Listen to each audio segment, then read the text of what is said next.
Аллаһының мәрхәмәте булсын сезгә, кадерле дуслар.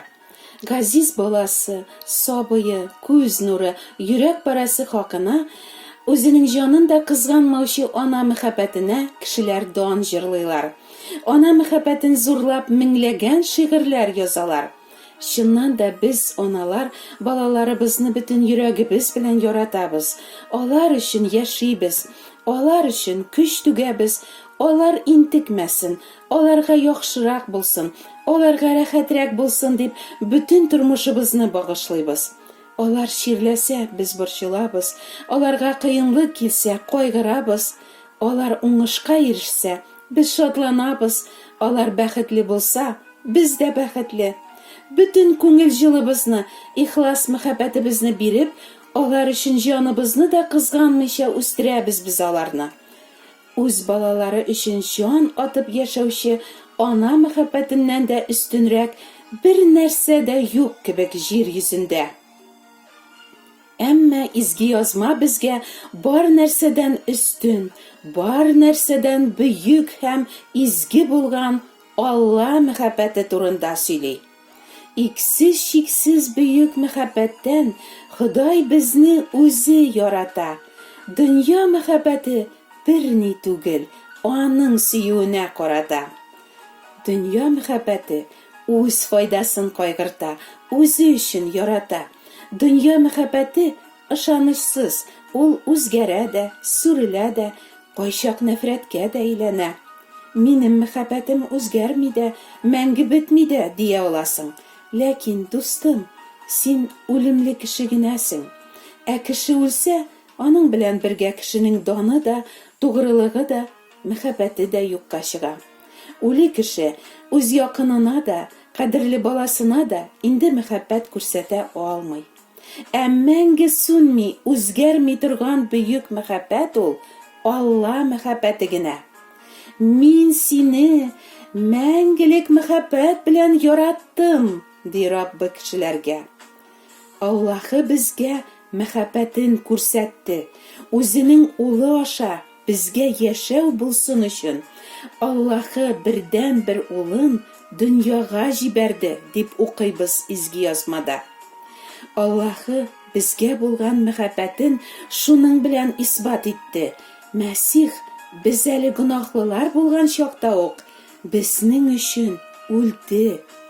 Берәр ана риза булырмы үз баласын кемдер өчен үлемгә тапшырырга? Җитмәсә ул кемдер, аның явыз дошманы, җинаятьче, гомер буе аны рәнҗетеп, мәсхәрәләп яшәүче кеше булса? Ана мәхәббәте нинди генә соклангыч булмасын, ул эгоистик мәхәббәт. Чөнки балаңны бик яратсаң да, син бит аны үзең өчен яратасың. Син ул мәхәббәттән үзеңә ләззәт, наз, рәхәтлек, яшәү дәрте аласың. Ә башкаларга синең бу мәхәббәтеңнән ни файда? Ана мәхәббәте баласы хакына үзен корбан итәргә дә әзер. Ләкин кирәк икән, үз баласын саклап калу өчен яратучы ана башка берәүгә яла ягарга да, аңа кул күтәрергә дә, хәтта аны үтерергә дә мөмкин. Яратучы ана үзенең баласы өчен тырыша, үз баласын кайгырта.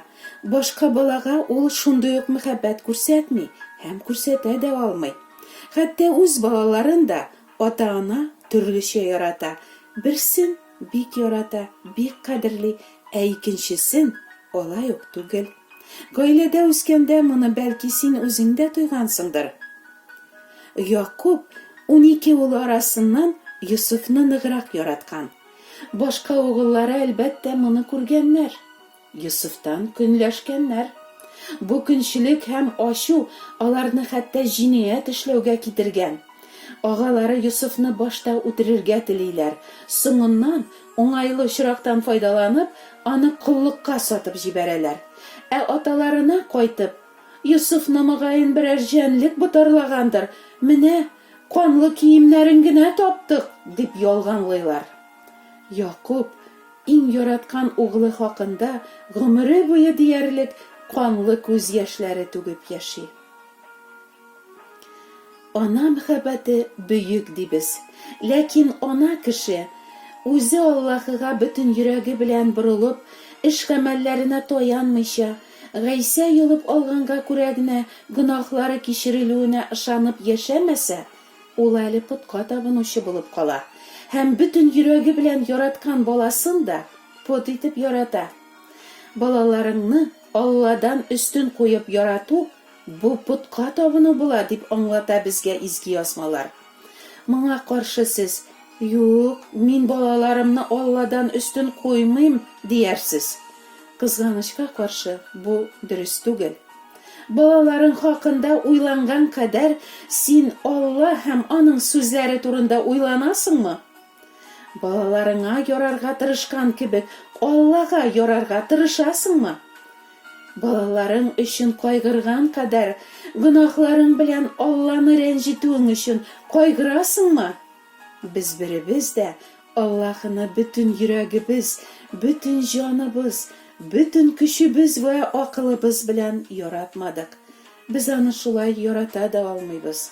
Әгәр Аллаһы үзе безгә яңа йөрәк биреп, үзенең мәхәббәтен изге рухы аша коймаса. Бала кайгысы күрергә язмасын дип телиләр кешеләр. Ата-ана өчен моннан да зуррак кайгы юк. Без гомеребез буе балаларыбызны югалтудан, аларның үлүеннән куркып яшибез. Алла сакласын, Алла сакласын дибез. Ләкин Алла сакласын дип кабатлауга карамастан, үлем кайчак кешеләрнең газиз балаларын барыбер алып китә. Исраил илендә бер тол хатынның бердән-бер угылы үлә. Башта бу хатын ирен күмгән, хәзер менә бердән-бер угылыннан да мәхрүм калган. Ана өчен йөрәк әрнеткеч, әйтеп аңлата алмаслык мәңгелек кайгы, гомерлек ачы хәсрәт. Наим дип аталган әлеге шәһәргә шул вакытта үзенең шәкертләре белән Гайсә якынлашып килә. Мәйет күтәреп баручылар шәһәр капкасыннан чыгалар. Раббы хатынны күргәч, аны бик кызганды. "Елама", диде ул хатынга. Аннары Гайсә алар янына килеп, табутка кулын тидерде. Табутны күтәреп баручылар туктадылар. Һәм Гайсә: "Егет, сиңа әйтәм, тур", диде. Үлгән егет турып утырды һәм сөйләшә башлады. Шулай итеп, Гайсә аны анасына кайтарып бирде. Барысы да куркып калдылар һәм Аллаһны даңладылар. Күз алдына китерә аласызмы бу мөгъҗизаны? Гайсә үлеп яткан кешене терелтеп торгыза. Мондый хәлнең булганы бармы берәр вакыт? Берәрсе терелтә аламы үлгән кешене? Моны Гайсә генә эшли ала. Гайсә үзенә ышанучыларны аклау өчен үлемне җиңеп, 3 көннән соң үзе терелеп торган һәм аның үлеләрне дә терелтерлек кодрәте бар. Безнең балаларыбызны, йөрәк параларыбызны мәңгелек үлем кулыннан тартып алып тамукка китүдән дә бары кодрәтле изге Гайсә генә коткарып безгә кире кайтара ала. Кыямәт көнендә җиргә кабат Гайсә киләчәк. Бу турыда синең дә ишеткәнең бардыр бәлки. Мин терелү һәм тормыш, миңа иман итүче, үлсә дә яшәячәк, ди Гайсә. Әйе, соңгы көндә, үледән терелү вакытында Гайсә барлык үлгән кешеләрне дә үледән терелтәчәк. Ләкин Аллаһы улының кешеләр өчен үлеп, аларны гөнаһларыннан чистартканына ышанучыларны гына Гайсә үзе янына оҗмахка алачак. Инде дөньяда вакытта үзен кире кагып, иман китермәгәннәрне Гайсә хөкем итәчәк. Аларның язмышы утлы күл, һәм бер туктаусыз кортлар кимерә торган җирдә мәңге бетми торган газап булачак, дип кисәтә изге язмалар. Кадерле җаның тамукка китмәсен дип, Аллаһы синең өчен дә коткаручы, юлып алучы җибәргән. Раббы әйтә: "Минем мәхәббәтем мәңгелектер, шуңа күрә сиңа мәрхәмәт кылам". Дустым, соң булганчы, Гайсә аша Аллаһының бөек мәхәббәтен һәм тиңсез мәрхәмәтен кабул ит. Амин.